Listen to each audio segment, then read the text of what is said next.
If you have ever felt used, drained, or taken for granted, this story is for you. Once upon a time, in a peaceful little village surrounded by green hills and quiet rivers, there lived a woman named Eliza. Eliza was known as the kindest soul in the village. She had gentle eyes, a soft voice, and a heart that never refused anyone. If someone needed help carrying water, Eliza was there. If someone needed food, she shared hers. If someone needed money, she emptied her savings without hesitation. If someone needed advice, she would sit for hours listening patiently. People often said, "Eliza is an angel. She's too good for this world." And every time she heard those words, her heart felt warm. She believed her kindness made her valuable. She believed that as long as she kept giving, she would be loved. But late at night, when the village was quiet and no one was watching, Eliza would lie in bed, staring at the ceiling. Her body felt heavy. Her mind felt tired. Her chest felt strangely empty. "Why do I feel so exhausted?" she would whisper to herself. "Why does helping everyone make me feel so alone?" One afternoon, her neighbor Mrs. Carter knocked on her door. "Eliza, dear, I need help cleaning my house before guests arrive. You're so good at organizing. Can you come right now?" Eliza had planned that day for herself. For the first time in weeks, she wanted to rest. Her back hurt from working in 3 different homes that week. Her hands were sore.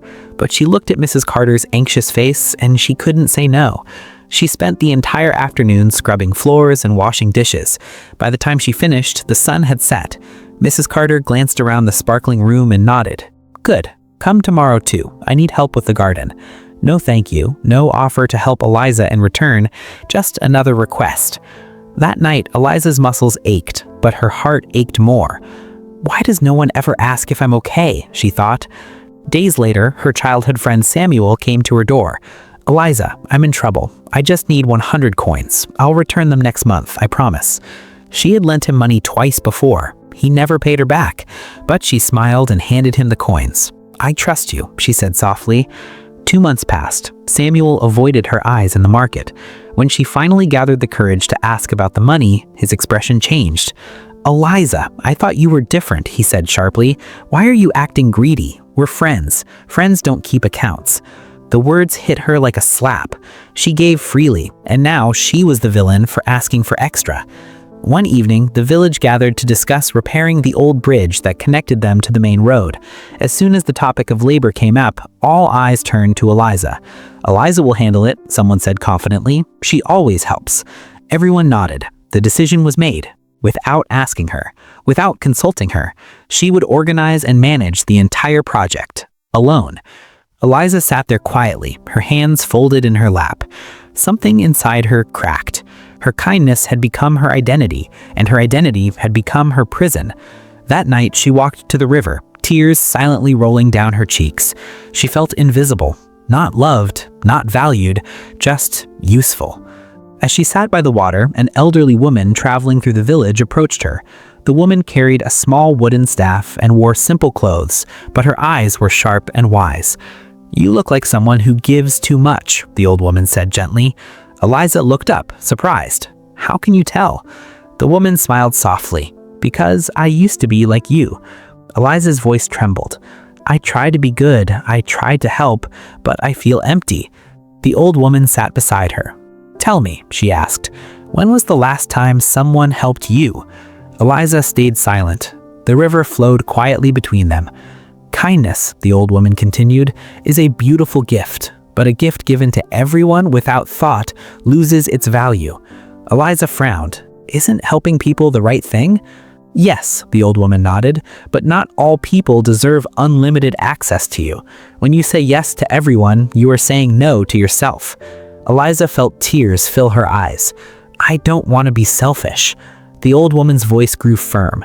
"Protecting yourself is not selfish. It is wise. Kindness without boundaries is self-destruction." The words echoed in her mind. Be kind, but be selective.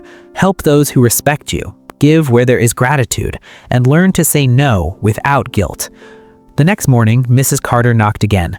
"Eliza, come help with the garden." Eliza felt her heart race.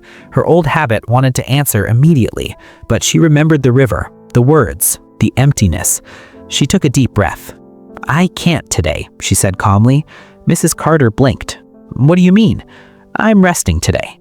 Mrs. Carter's smile faded. "You've changed." Eliza's hands trembled slightly. "Yes," she replied softly. She closed the door. Her heart pounded, but something else rose inside her. Relief. A week later, Samuel returned. "Eliza, I need another favor." She looked at him steadily. "No." He stared at her in disbelief. "Wow, you're not the sweet girl you used to be." Eliza's voice was gentle but firm. "I was sweet, but I was also foolish. You never returned what you borrowed. I won't repeat that mistake." Samuel walked away muttering, but for the first time, Eliza did not feel guilty. At the village meeting about the bridge, she stood up before anyone could volunteer her. "I will help," she said, "but not alone. This bridge belongs to all of us. We will work together." Murmurs spread through the crowd. Some looked annoyed, others looked embarrassed, but something had shifted. For the first time, Eliza valued herself. The following weeks were uncomfortable. Some villagers avoided her. Some whispered that she had become proud. But something unexpected happened. The people who truly respected her stepped forward. A young baker offered to exchange bread for help with bookkeeping. An elderly farmer insisted on paying her fairly for organizing supplies.